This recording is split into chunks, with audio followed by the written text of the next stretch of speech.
મિત્રો, પથારી પર બેસીને ભોજન કરવાથી શું થાય છે? એક વખત યમરાજે ચિત્રગુપ્તને જે રહસ્ય જણાવ્યું હતું તે સાંભળીને તમારા પણ રૂવાડા ઊભા થઈ જશે. તો ચાલો વિલંબ કર્યા વિના જાણીએ કે મનુષ્યએ પથારી પર બેસીને ભોજન શા માટે ન કરવું જોઈએ. દોસ્તો, એકવાર યમલોકમાં યમરાજ પોતાના સભાગૃહમાં સિંહાસન પર બિરાજમાન હતા અને તેમની નજીક ચિત્રગુપ્ત વિનમ્રતાપૂર્વક વાત કરી રહ્યા હતા. વાર્તાલાપ દરમિયાન ચિત્રગુપ્તે યમરાજ સમક્ષ જિજ્ઞાસા પ્રગટ કરી. હે પ્રભુ, કૃપા કરીને મારી કેટલીક શંકાઓનું સમાધાન કરો. મનુષ્યએ ભોજન કઈ રીતે કરવું જોઈએ? ભોજન કરવા માટે યોગ્ય દિશા અને સ્થાન કયું છે? કયા સ્થાનો પર બેસીને ભોજન ન કરવું જોઈએ?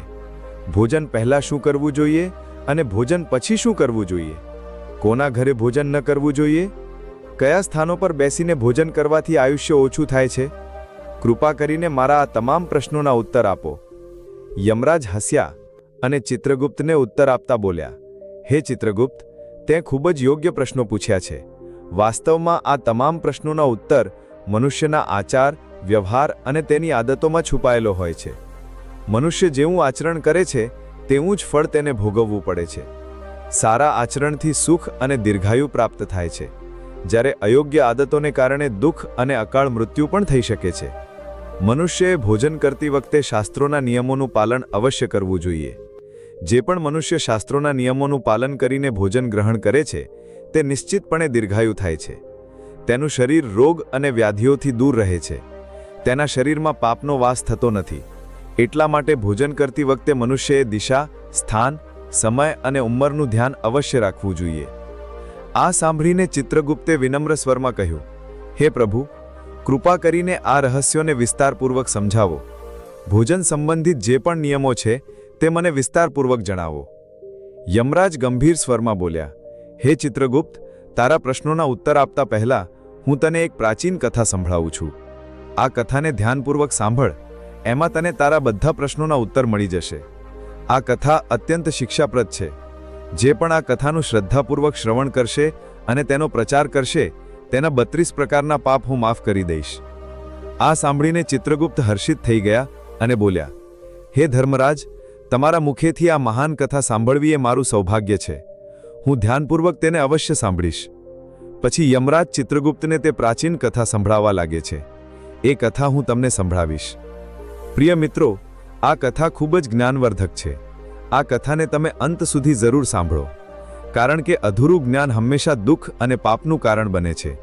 અને આજની વિડીયોને લાઇક, શેર કરી અમારી ચેનલને સબસ્ક્રાઇબ જરૂર કરો અને કોમેન્ટમાં સાચી શ્રદ્ધાથી જય શ્રી કૃષ્ણ અવશ્ય લખી દેજો. પ્રાચીન કાળમાં મગધ દેશના વિજય નામના રાજ્યમાં ચંદ્રકેતુ નામના પ્રતાપી અને ધર્મપરાયણ સમ્રાટ રાજ કરતા હતા. તે રાજ્યમાં પ્રકૃતિની ભરપૂર સંપદા હતી અને પ્રજા અત્યંત સુખી અને સંતુષ્ટ હતી. રાજા ચંદ્રકેતુ ગુણવાન, બુદ્ધિમાન તથા દયાળુ હૃદયના હતા. તેઓ હંમેશા પ્રજાના હિત માટે પ્રયત્નશીલ રહેતા અને યજ્ઞ, દાન અને જન કલ્યાણના અનેક કાર્યો કરતા રહેતા હતા. પ્રજાજનો તેમને પિતા સમાન આદર અને પ્રેમ આપતા હતા. રાજાની પત્ની રાણી શીલવતી પણ તેટલી જ ધર્મપરાયણ, સુંદર અને સદાચારી હતી. રાણી શીલવતી દરરોજ પૂજાપાઠ કરતી, જરૂરિયાતમંદોને અન્ન અને વસ્ત્ર દાન કરતી અને સાચા હૃદયથી પ્રજાના કલ્યાણની કામના કરતી હતી. આ દિવ્ય દંપતીના રાજ્યમાં બધા સુખી હતા, પરંતુ એક દુઃખ હતું જે રાજા રાણીના હૃદયને હંમેશા પીડતું હતું. તે દુઃખ હતું સંતાન ન હોવાનું. રાજા ચંદ્રકેતુ અને રાણી શીલવતીને કોઈ સંતાન નહોતું. વર્ષો વીતી ગયા. તેમણે અનેક વ્રત, પૂજા અને યજ્ઞ કર્યા, દેવી દેવતાઓને પ્રાર્થના કરી, ઋષિમુનિઓની સેવા કરી, પરંતુ તેમને પુત્ર કે પુત્રી પ્રાપ્ત ન થઈ. બંને આ વાતથી અત્યંત દુઃખી રહેતા હતા. રાજા પોતાના મહેલમાં ઘણીવાર ચિંતિત થઈને વિચારતા, મેં એવું કયું પાપ કર્યું છે કે મારે પુત્ર સુખથી વંચિત રહેવું પડ્યું છે? રાજ્યમાં બધું જ છે, પ્રજા સુખી છે, પણ મારા વંશને આગળ વધારનાર કોઈ ઉત્તરાધિકારી નથી. શું મારા પુણ્યમાં કોઈ કમી રહી ગઈ છે કે પછી પૂર્વજન્મના કોઈ અપરાધનું ફળ મને મળી રહ્યું છે? રાજા ચંદ્રકેતુ દિવસ પ્રતિદિવસ વધુ ઉદાસ રહેવા લાગ્યા. પ્રજાને જ્યારે ખબર પડી કે રાજા પોતાની સંતાનહીનતાને કારણે દુઃખી છે તો રાજ્યના લોકો પણ ચિંતા કરવા લાગ્યા. બધા ઈશ્વરને પ્રાર્થના કરતા કે રાજા રાણીને જલ્દી સંતાનસુખ પ્રાપ્ત થાય. એક દિવસ રાજાએ નિશ્ચય કર્યો કે તેઓ કોઈ મહાપુરુષના શરણે જઈને પોતાની સમસ્યાનું સમાધાન પૂછશે. તેમને યાદ આવ્યું કે મહાન તપસ્વી ઋષિ વશિષ્ઠ આ સમયે નજીકના વનમાં આશ્રમ બનાવીને તપ કરી રહ્યા છે. ઋષિ વશિષ્ઠ ત્રિકાળદર્શી અને દિવ્ય દૃષ્ટિવાળા મહાત્મા છે. તેઓ અવશ્ય આ રહસ્યને જાણી શકે છે. રાજાએ નિશ્ચય કર્યો કે તેઓ પોતે આશ્રમ જઈને ઋષિ વશિષ્ઠ પાસેથી માર્ગદર્શન માંગશે. બીજા જ દિવસે સવારે રાજા ચંદ્રકેતુ કેટલાક સહયોગીઓ સાથે પોતાના રથ પર સવાર થઈને વન તરફ ચાલી નીકળ્યા. તરત જ રાજા વશિષ્ઠ મુનિના શાંત આશ્રમે પહોંચ્યા, જે લીલાછમ વૃક્ષોથી ઘેરાયેલો હતો અને જ્યાં પક્ષીઓનો મધુર કલરવ ગૂંજી રહ્યો હતો. ઋષિ વશિષ્ઠ આશ્રમના દ્વાર પર જ જાણે તેમની પ્રતીક્ષા કરી રહ્યા હતા. રાજાને આવતા જોઈને ઋષિએ હસીને સ્વાગત કર્યું અને બોલ્યા, આવો રાજન, અમારા આશ્રમમાં તમારું સ્વાગત છે. આજે અહીં આવવાનું શું કારણ છે? બધું કુશળ તો છે ને? ક્યાંક રાજ્ય કાર્યથી વિરક્ત થઈને સંન્યાસ લેવાનો વિચાર તો નથી કરી લીધો ને? આટલું કહીને ઋષિ હળવા સ્મિત કર્યા, પછી ગંભીર થઈ ગયા. રાજા ચંદ્રકેતુએ હાથ જોડીને વિનમ્રતાથી કહ્યું, હે મુનિવર, રાજ્ય કાર્ય સારી રીતે ચાલી રહ્યું છે. સંન્યાસ લેવાનો ઈરાદો નથી, પણ હું એક ભારે ચિંતાને કારણે વ્યાકુળ થઈને તમારા શરણે આવ્યા છું. તમે જગતના રહસ્યોના જ્ઞાતા છો. મારી શંકાનું સમાધાન ફક્ત તમે જ કરી શકો છો. ઋષિ વશિષ્ઠે સહાનુભૂતિભર્યા સ્વરમાં પૂછ્યું, રાજન, તમારા જેવા પ્રતાપી અને ધર્મનિષ્ઠ રાજાને ભલા કયા વાતનું દુઃખ હોઈ શકે છે? નિશ્ચિતપણે તમારી પ્રજા સુખી છે, રાજ્ય સમૃદ્ધ છે.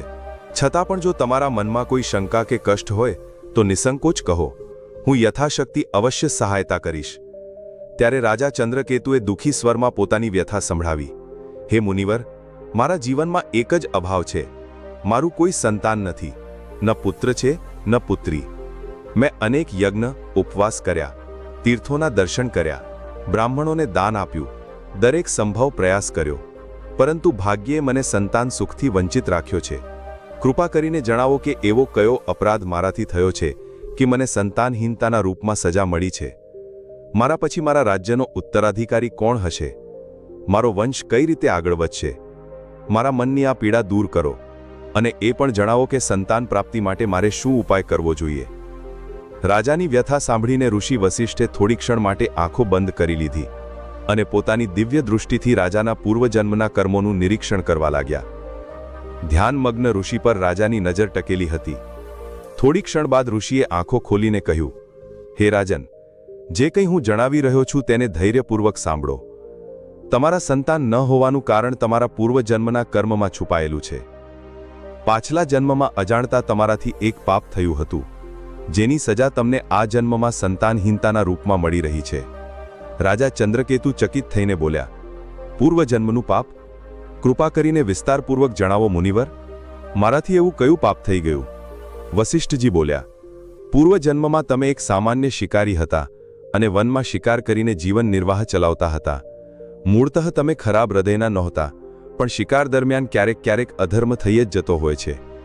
એક દિવસની વાત છે, તમે જંગલમાં એક હરણનો પીછો કરતા કરતા ખૂબ દૂર નીકળી ગયા. ત્યાં એક લીલીછમ જગ્યા પર એક ગૌમાતા પોતાના વાછરડાને દૂધ પીવડાવી રહી હતી. દુર્ભાગ્યવશ તમને તે દેખાઈ નહીં. તમને લાગ્યું કે કદાચ હરણ ઝાડીઓ પાછળ છે અને તમે તે તરફ તીર ચલાવી દીધું. તે તીર સીધું તે ગૌમાતાને જઈને વાગ્યું. બિચારી ગાય ખૂબ ખરાબ રીતે ઘાયલ થઈ ગઈ અને પીડાથી જમીન પર પડી ગઈ. તેનું વાછરડું ડરીને ધ્રુજવા લાગ્યું. જ્યારે તમને તમારી ભૂલની ખબર પડી તો તમે ખૂબ પસ્તાયા અને દોડીને ગાય પાસે પહોંચ્યા. તમે તરત જ ઉપચારનો પ્રયત્ન કર્યો, પણ થોડીવાર પછી તે ગાય તરફડીને પ્રાણત્યાગ કરી દીધા. હે રાજન, ગૌમાતાને અકારણ કષ્ટ પહોંચાડવાને કારણે જ તમારે વર્તમાન જન્મમાં સંતાન સુખથી વંચિત રહેવું પડ્યું છે. ગાય પરમ પવિત્ર પ્રાણી છે અને તેને ગૌમાતા કહેવામાં આવે છે. તેની પીડાનું પાપ ખૂબ મોટું હોય છે. ભલે તે અજાણતા થયું હોય, પણ પાછલા જન્મમાં તમારા હાથે આ પાપ થયું હતું. એટલા માટે આ જન્મમાં તમને પુત્રહીન રહેવાનો શ્રાપ મળ્યો. પૂર્વજન્મનું આ રહસ્ય સાંભળીને રાજા ચંદ્રકેતુની આંખોમાંથી આંસુ વહેવા લાગ્યા. તેઓ દુઃખી થઈને બોલ્યા, મુનિવર, મને પસ્તાવો છે કે પાછલા જન્મમાં મારાથી આવો અનર્થ થઈ ગયો. મેં અજ્ઞાનવશ ગૌહત્યાનું પાપ કર્યું. હવે જણાવો કે આ પાપમાંથી મુક્તિનો કોઈ માર્ગ છે? શું કોઈ પ્રાયશ્ચિત છે જે હું કરી શકું? કૃપા કરીને મને આ પાપમાંથી બહાર નીકળવાનો ઉપાય જણાવો. ઋષિ વશિષ્ઠે કોમળ સ્વરમાં કહ્યું, હે રાજન, દરેક પાપમાંથી પ્રાયશ્ચિત દ્વારા મુક્તિ સંભવ છે, જો મનુષ્ય હૃદયથી પ્રાયશ્ચિત કરવા ઈચ્છે. તમારા મામલામાં પણ ઉપાય છે. ગૌહત્યા કે ગાયને કષ્ટ આપવાના પ્રાયશ્ચિત સ્વરૂપ તમને ગૌસેવા કરવી જોઈએ. તમે પૂરી નિષ્ઠાથી ગાયોની સેવા કરો, ભૂખી ગાયોને ચારો અને પાણી આપો, ગૌશાળાઓ બનાવો, બીમાર ગાયોનો ઉપચાર કરાવો અને ગૌમાતા પ્રત્યે પ્રેમ તથા ભક્તિ રાખો. ગૌસેવા કરતાં મોટું કોઈ પુણ્ય નથી. આનાથી જ તમારા પૂર્વજન્મના પાપનો નાશ થઈ શકશે. રાજા ચંદ્રકેતુએ ઋષિના ચરણ પકડી લીધા અને કૃતજ્ઞતાથી બોલ્યા, મુનિવર, તમે મારી આંખો ખોલી દીધી. હું અવશ્ય તમારા બતાવેલા માર્ગનું પાલન કરીશ. ગૌમાતાની સેવા કરીને જ હું મારા પાપ ધોવાનો પ્રયાસ કરીશ. ઋષિ વસિષ્ઠે આશીર્વાદ આપતા રાજાને વિદાય આપી. રાજા ચંદ્રકેતુ આશ્રમથી પાછા ફરીને પૂરી નિષ્ઠા સાથે ગૌસેવામાં લાગી ગયા. તેમને રાજ્યભરમાં ગૌશાળાઓ બનાવી અને પોતે દરરોજ ગાયોની દેખભાળ અને પૂજન કરવા લાગ્યા. રાણી શીલવતી પણ ગૌમાતાઓની સેવામાં બરાબર લાગેલા રહ્યા. તેમને પૂરો વિશ્વાસ હતો કે ગૌસેવાથી તેમના જીવનનો અંધકાર અવશ્ય દૂર થશે. ઘણા મહિનાઓ સુધી નિરંતર શ્રદ્ધાપૂર્વક ગાયોની સેવા કર્યા પછી ભગવાને તેમની પ્રાર્થના સાંભળી. રાણી શીલવતીએ અંતતઃ એક સુંદર પુત્રને જન્મ આપ્યો. વર્ષો બાદ સંતાન સુખ પામીને રાજા રાણીની ખુશીનો કોઈ પાર ન રહ્યો. આખા રાજ્યમાં આનંદ મનાવવામાં આવ્યો અને તે શુભ અવસર પર પ્રજાએ પણ હર્ષોલ્લાસથી ઉત્સવ મનાવ્યો. સમય વીતતો ગયો. રાજકુમાર સ્વસ્થ બાળક તરીકે મોટો થવા લાગ્યો. રાજા રાણીએ તેનું લાલન પાલન ખૂબ જ લાડ પ્યારથી કર્યું.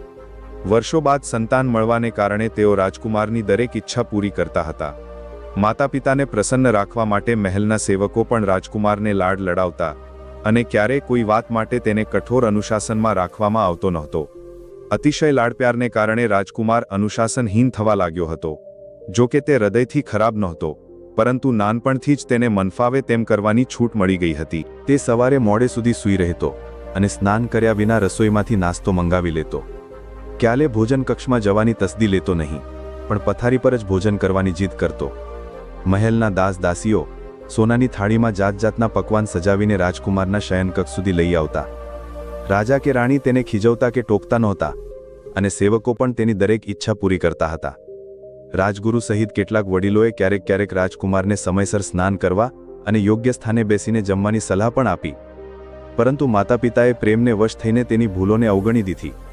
રાણી શીલવતી પણ પુત્રની દરેક ફરમાઈશ પૂરી કરતી હતી અને ઈચ્છતી હતી કે તેનું બાળપણ હસી ખુશીથી પસાર થાય. આ રીતે રાજકુમાર યુવા કિશોર અવસ્થા સુધી આવ્યો. જોત જોતામાં તે 16 વર્ષનો થઈ ગયો. રાજા ચંદ્રકેતુએ મનોમન તેને પોતાનો ઉત્તરાધિકારી માનવાનું શરૂ કરી દીધું હતું, પરંતુ વિધિને કંઈક બીજું જ મંજૂર હતું. 16 વર્ષની ઉંમરે રાજકુમાર અચાનક એક ગંભીર રોગથી પીડિત થઈ ગયો. રાજવૈદ્યોએ ઈલાજમાં કોઈ કસર છોડી નહીં. દૂર દૂરથી વૈદ્યો બોલાવવામાં આવ્યા અને યજ્ઞ પ્રાર્થનાઓ પણ કરવામાં આવી, પરંતુ કંઈ પણ કારગર ન થયું. થોડા જ દિવસોની અંદર દુર્ભાગ્યવશ તે કિશોર રાજકુમારે પોતાના પ્રાણ ત્યાગ કરી દીધા. આ આકસ્મિક વજ્રપાતથી રાજા રાણી પર દુઃખનો પહાડ તૂટી પડ્યો અને આખા રાજ્યમાં શોક છવાઈ ગયો. આ ઘટના પછી રાજા ચંદ્રકેતુએ રાજપાટ ત્યાગ કરવાનો નિર્ણય કરી લીધો. તેમણે પોતાના ભત્રીજાને રાજ્ય સોંપી દીધું અને રાણી શીલવતી સાથે વનમાં ઋષિ વસિષ્ઠના આશ્રમ પહોંચી ગયા. ઋષિ વસિષ્ઠે રાજા રાણીને અત્યંત શોકાતુર જોયા તો સ્નેહપૂર્વક કારણ પૂછ્યું, રાજન, તમે આટલા વ્યથિત કેમ છો? રાજા ચંદ્રકેતુએ રડતા રડતા પોતાના પુત્રના અકાળ મૃત્યુની કથા ઋષિને સંભળાવી. ત્યારે ઋષિ વસિષ્ઠે ધ્યાન લગાવીને પોતાની દિવ્ય દૃષ્ટિથી કારણ જાણ્યા બાદ કહ્યું, હે રાજન, તમારા પુત્રની આયુ ક્ષીણ થવાનું કારણ તેના પોતાના આચરણમાં હતું. તમને પૂર્વજન્મના પુણ્યફળથી પુત્રની પ્રાપ્તિ તો થઈ, પરંતુ તમારા પુત્રએ બાળપણથી જ કેટલીક એવી અનુચિત આદતો અપનાવી, જેના પરિણામ સ્વરૂપ તેને અલ્પાયુમાં જ મૃત્યુનો સામનો કરવો પડ્યો છે. તમારો પુત્ર દરરોજ સ્નાન કર્યા વિના ભોજન કરતો રહ્યો અને પથારી પર બેસીને જ ભોજન કરતો રહ્યો. જે મનુષ્ય સ્નાન કર્યા વિના ભોજન કરે છે તેની આયુ ક્ષીણ થઈ જાય છે, અને જે મનુષ્ય પથારી પર બેસીને ભોજન કરે છે તેના શરીરમાં વિભિન્ન રોગ ઉત્પન્ન થઈ જાય છે અને તેના જીવનના પણ અકાળે સમાપ્ત થઈ જવાની આશંકા રહે છે. અનેક ઔષધિઓ અને પ્રયાસો છતાં પણ તમારો પુત્ર બચાવી શકાયો નહીં, કારણ કે તેનું શરીર તે અપવિત્ર આદતોનો શિકાર થઈ ચૂક્યું હતું. ઋષિના આ વચનોએ રાજા રાણીની આંખો ખોલી દીધી. તેમને પોતાની ભૂલનો ગહન પસ્તાવો થયો અને તેમણે સાંસારિક મોહ ત્યાગવાનો નિશ્ચય કર્યો. રાજા ચંદ્રકેતુએ ત્યાં જ આશ્રમમાં રહીને શેષ જીવન તપસ્યા અને ભગવાનના ચિંતનમાં વિતાવ્યું. રાણી શીલવતીએ પણ રાજસી ઠાઠમાઠ ત્યાગીને પોતાના પતિ સાથે સાદું જીવન અપનાવી લીધું. આ રીતે રાજા રાણીએ દુઃખથી ઉપર ઉઠીને ધર્મના માર્ગ પર શાંતિ પામી લીધી. કથા સાંભળાવીને યમરાજે ચિત્રગુપ્ત તરફ જોતા કહ્યું, જોયું ચિત્રગુપ્ત, કઈ રીતે મનુષ્યની પોતાની આદતો તેના જીવનને સવારે છે કે બગાડે છે. રાજા ચંદ્રકેતુ જેવા પુણ્યાત્માને પણ પોતાના પુત્રના અકાળ મૃત્યુનું દુઃખ સહન કરવું પડ્યું, કારણ કે તેમના પુત્રએ ખોટી આદતોનું પાલન કર્યું હતું. અતઃ દરેક મનુષ્યએ સાવધાન રહેવું જોઈએ કે તે કયા પ્રકારનું આચરણ કરી રહ્યો છે. મનુષ્યએ હંમેશા ભોજન કરતા પહેલા શારીરિક શુદ્ધિ કરી લેવી જોઈએ. પોતાના 5 અંગ, બંને હાથ, બંને પગ તથા મુખમંડળને સારી રીતે પાણીથી ધોવા જોઈએ. જો સંભવ હોય તો ભોજન પહેલા સ્નાન કરીને પવિત્ર થઈને જ અન્ન ગ્રહણ કરવું જોઈએ. સ્નાન કર્યા વિના ભોજન કરવું શાસ્ત્રોમાં વર્જિત છે. આવું કરવું પશુઓ જેવું આચરણ માનવામાં આવ્યું છે અને તેનાથી આયુષ્ય ઓછું થાય છે. સફાઈ પછી જ મનુષ્યએ અન્ન ગ્રહણ કરવું જોઈએ. ભોજન આરંભ કરતા પહેલા મનુષ્યએ અન્નપૂર્ણા દેવી તથા પરમાત્માનું સ્મરણ કરીને ધન્યવાદ આપવો જોઈએ, જેમની કૃપાથી આ ભોજન પ્રાપ્ત થયું છે. સાથે જ પ્રાર્થના કરવી જોઈએ કે સંસારના અન્ય તમામ પ્રાણીઓને પણ આહાર પ્રાપ્ત થાય. આ રીતે મનોમન ઈશ્વરને પ્રણામ કરીને આદરપૂર્વક ભોજન કરવાથી અન્ન પવિત્ર રહે છે અને તે શરીરને સંપૂર્ણ પોષણ આપે છે. ભોજન કરતી વખતે બેસવાનું સ્થાન પણ શુદ્ધ અને યોગ્ય હોવું જોઈએ. જમીન પર સાદડી પાથરીને પલાંઠી વાળીને બેસીને ભોજન કરવું શ્રેષ્ઠ માનવામાં આવ્યું છે. પથારી પર બેસીને ભોજન કરવું અશુભ તથા સ્વાસ્થ્ય માટે હાનિકારક હોય છે. શૈયા પર અન્ન ગ્રહણ કરવાથી અપવિત્રતા વધે છે અને શરીર વિભિન્ન રોગોનું ઘર બની જાય છે. હે ચિત્રગુપ્ત, 3 પ્રકારનું ભોજન મનુષ્યએ ક્યારેય ન કરવું જોઈએ. પહેલું, તે ભોજન જેના ઉપરથી કોઈ વ્યક્તિ પગ મૂકીને પસાર થઈ ગયું હોય કે જેને કોઈએ ઓળંગી લીધું હોય. આવું અન્ન અપવિત્ર થઈ જાય છે અને તેને ખાવાથી ઉંમર ઘટે છે અને જાતજાતના રોગ લાગે છે. તે ભોજનને પશુઓને આંટી દેવું જોઈએ. બીજું, તે ભોજન જેમાં વાળ, કીડા કે કોઈ અન્ય અશુદ્ધ વસ્તુ પડી ગઈ હોય. જો થાળીના ભોજનમાં વાળ નીકળી આવે તો સમજવું જોઈએ કે તે અન્ન ત્યાગી દેવા યોગ્ય થઈ ગયું છે. આવું અન્ન ન તો પોતે ખાવું જોઈએ ન ભગવાનને ભોગ ધરવો જોઈએ. આવા અશુદ્ધ અન્નનો સાત્વિક લાભ સમાપ્ત થઈ જાય છે અને પ્રેત યોનિના જીવો તેનો ઉપભોગ કરે છે. ત્રીજું, તે ભોજન જે કોઈ અન્ય માટે પીરસવામાં આવ્યું હોય. યાદ રાખો, ક્યારેય પણ બીજાનો હિસ્સો છીનવીને ન ખાવું જોઈએ. જે વ્યક્તિ બીજાનો ભાગ ચોરીને ખાય છે કે વહેંચ્યા વિના પોતે ખાઈ લે છે, તેનાથી અન્નપૂર્ણા દેવી રૂષ્ટ થઈ જાય છે. આવું કરવાથી તેના પુણ્ય નષ્ટ થઈ જાય છે અને તેના જીવનમાં દરિદ્રતા અને સંકટ આવે છે. અતઃ ભોજન હંમેશા બધા સાથે વહેંચીને અને યોગ્ય પાત્રને અર્પણ કરીને જ કરવું જોઈએ. આ ઉપરાંત ભોજનનું અનાદર ક્યારેય ન થવું જોઈએ. એઠું ભોજન વ્યર્થ આમતેમ ન ફેંકો અને અન્નનો બગાડ ન કરો. અન્ન દેવતાની કૃપાથી જ જીવન ચાલે છે. એટલા માટે અન્નને આદરપૂર્વક ગ્રહણ કરો. જે મનુષ્ય આ નિયમોનું પાલન કરશે તે સ્વસ્થ, નિરોગી અને દીર્ઘાયુ હશે. તેના જીવનમાં સુખ સમૃદ્ધિ જળવાઈ રહેશે અને તેને અકાળ મૃત્યુનો ભય નહીં રહે. મનુષ્યના આચાર વિચાર જ તેના ભાગ્યનું નિર્માણ કરે છે. સારા કર્મ અને સાચી આદતો તેના જીવનને સુખમય બનાવે છે, જ્યારે ખોટી આદતો જીવનને દુઃખમય અને સંક્ષિપ્ત કરી દે છે. એટલા માટે દરેક વ્યક્તિએ પોતાના દૈનિક વ્યવહારમાં પવિત્રતા અને મર્યાદાનું પાલન કરવું જોઈએ. આ પ્રકારે યમરાજે ચિત્રગુપ્તને મનુષ્યના આચાર વિચાર તથા સારી ખરાબ આદતો સંબંધિત મહત્વપૂર્ણ જ્ઞાન આપ્યું. આ કથાથી આપણે એ શીખીએ છીએ કે પથારી પર બેસીને ભોજન કરવું અને સ્વચ્છતા વિના અન્ન ગ્રહણ કરવું શા માટે ત્યાજ્ય છે. આપણે હંમેશા શાસ્ત્રોક્ત મર્યાદાઓનું પાલન કરતા પવિત્ર આચરણ અપનાવવું જોઈએ, જેથી આપણા જીવનમાં સુખ, સ્વાસ્થ્ય અને શાંતિ જળવાઈ રહે. તો આ પ્રકારે યમરાજે ચિત્રગુપ્તને અત્યંત મહત્વપૂર્ણ જ્ઞાન આપ્યું છે. આશા છે કે તમને આ કથા પસંદ આવી હશે. તમને કથા કેવી લાગી કોમેન્ટ કરીને જરૂર જણાવજો. જાણકારી સારી લાગી તો વિડીયોને લાઈક જરૂર કરજો અને કોમેન્ટમાં જય શ્રી કૃષ્ણ, જય ધર્મરાજ અવશ્ય લખજો. સાથે જ ચેનલને સબસ્ક્રાઇબ કરજો. વિડીયો અંત સુધી જોવા બદલ તમારો ખૂબ ખૂબ આભાર. જય શ્રી કૃષ્ણ. ધન્યવાદ.